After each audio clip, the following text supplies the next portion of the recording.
Hello, everyone, and welcome to another edition of Ian Saturday Night. I had a dramatic week with a lot going on and a lot of projects in my head, so this is really going to be a stream of consciousness session here, as I can predict. And I'm not very good at predicting anything because I never know what's going to happen, but I always try my best. And that's important to recognize. So today I had a fast and furious day. I watched a bunch of documentaries for my column, and they were decidedly downbeat. A lot of them took place, a lot of them were about shootings, and there was one about death row. So they were very downcast, but they were nonetheless excellent, and I recommend them, but not for everybody. You have to have a strong constitution because they're a lot about death row and struggling people and struggling emotions. So that was most of the afternoon. I'm starting an art class, so hopefully I'll do something with that. And it's late at night, and philosophically I came to the conclusion that perhaps my life path is not to meet anybody on a permanent level, but just to experience things as I experience them, and to let most of the people go, excluding my family, of course. That's just a philosophical thing that I've come to realize. Most of my observation have been solitary of nature anyway. I've been alone more than I've been with anybody. And I will take a drink of water now. I have a stainless steel cup.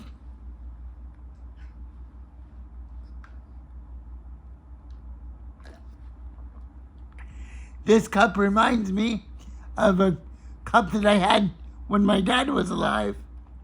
I used to have a tin cup, and the water used to taste great.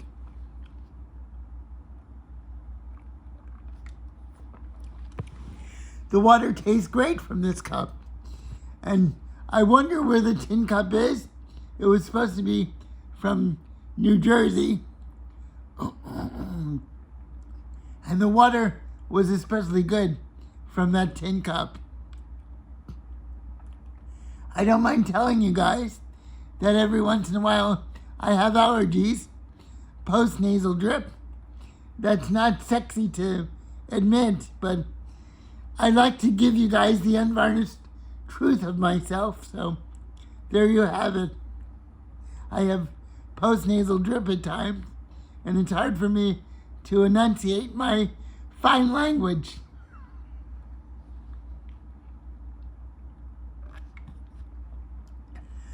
I tend to laugh at myself a lot, and that's okay, because if I'm not going to laugh at myself, who is?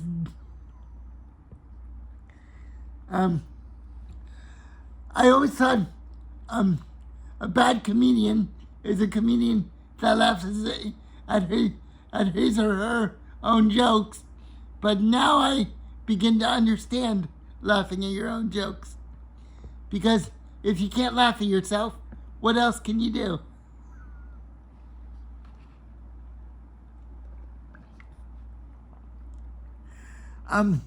One thing that just popped into my head just now is that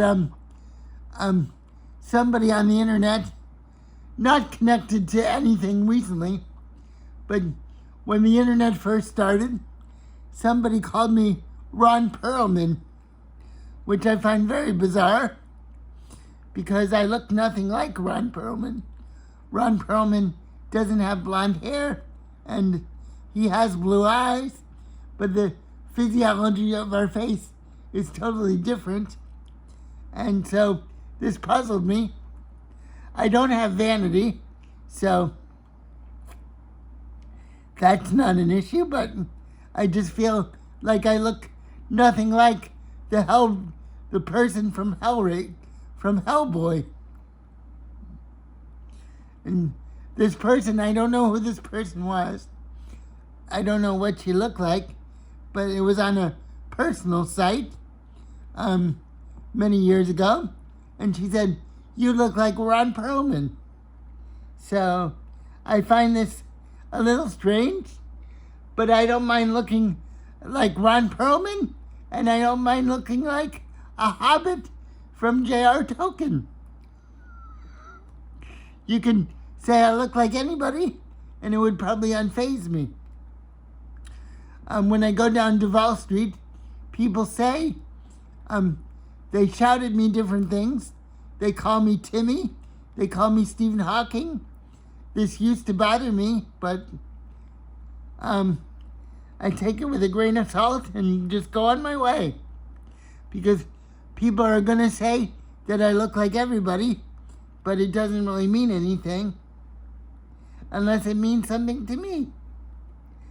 I don't mind being compared to Stephen Hawking, I guess.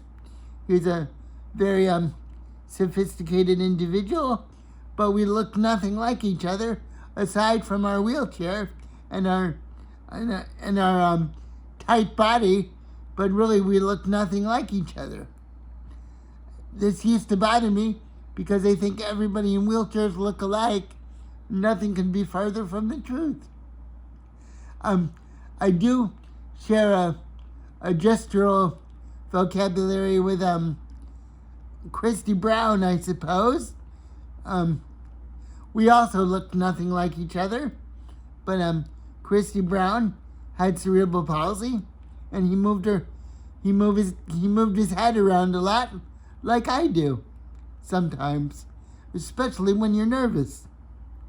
You could be nervous in many situations. You could be nervous when your parents ask you about something, which I'm susceptible to. Or you could be nervous about a final exam, or a speech, or a class, a lecture, what have you. But when you're nervous with CP, your body tightens up and your body language gets all stiff, and it's almost like you're a puppet. But you're not a puppet, you're a human being. And that also surrealistically reminds me of the puppet man. I'm not a puppet, I'm a human being. That also reminds me, when I was in undergraduate school, they called me Pinocchio. A teacher called me Pinocchio, and I wondered, is this an insult or a compliment?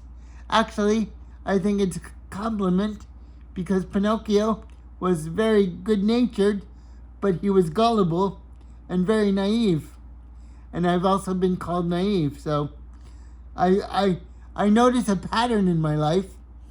The pattern is I'm a mixture of things. I can be an observer, but I also can take things very emotionally, and I can be a little impulsive when my emotions get to me.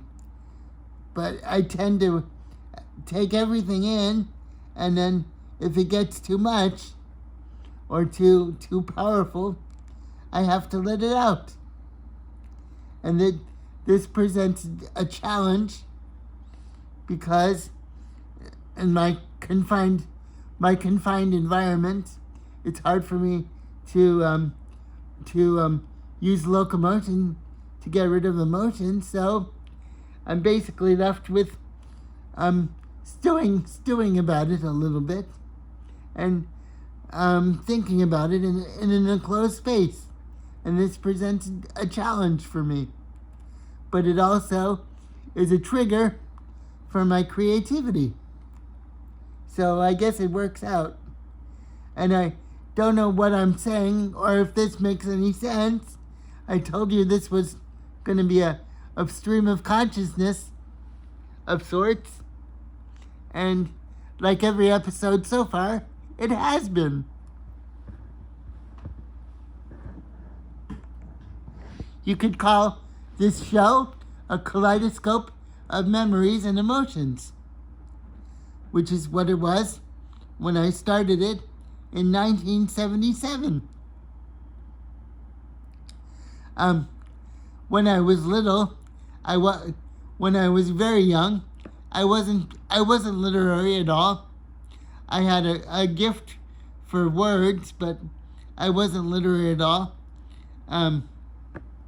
I thought that I saw words as pictures, but I didn't want to read books because I had trouble focusing and staying still. But I turned on Sesame Street, and I got used to reading and thinking about words that way. So I wonder if any of you had that experience. And I think about Mr. Rogers very much, but at the time, when I was younger, I thought Mr. Rogers was kind of flat and unemotional and not exciting. And now I admire Mr. Rogers and think he was a very gentle and serious and empathetic man.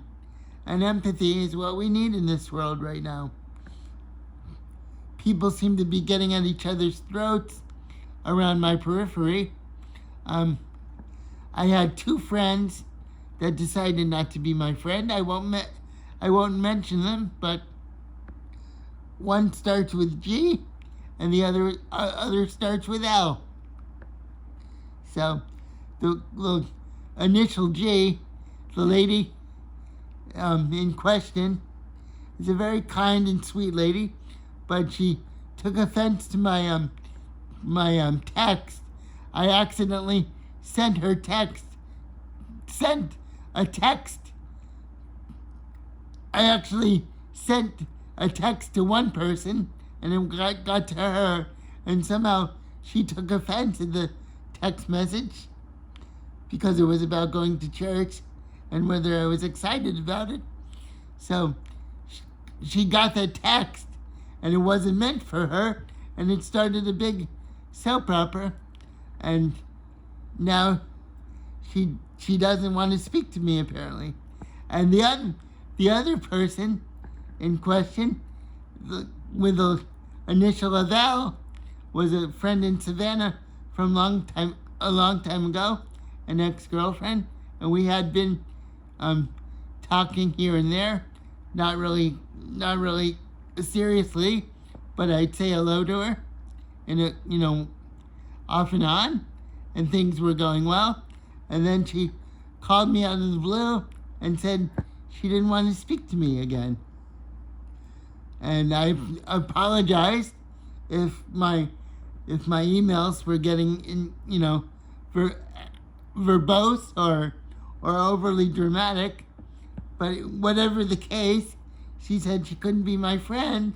So both friendships were about 15 or 25 years old. So I think in 2025 there's a neurotic pulse going around the world, and people are getting more insulated, maybe more afraid and less forgiving, or just from the wariness of the universe. So this might be a possibility. Something unusual is going on around me, for whatever cosmic reason.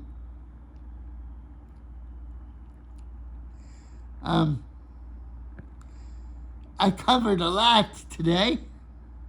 I'm gonna try to work on my collage tomorrow. We'll see how that goes, because I'm in an art class taught by my friend Roberta Marks, a good friend of the family, and she always gives an interesting class with touches of Zen Buddhism, and a lot of philosophy and the meaning and dedication of being an artist. So I look forward to starting a new class and to putting out some work, because painters paint and writers write and actors act. And maybe in the springtime I'll do some acting, because I'm a very theatrical, ridiculous person. I'm meaningfully ridiculous. I'm a ridiculous, meaningful person. And that makes it okay. Okay, everyone. I'll see you next week. Bye. Thanks for tuning in. See you next week. Have a good week, everybody. Bye.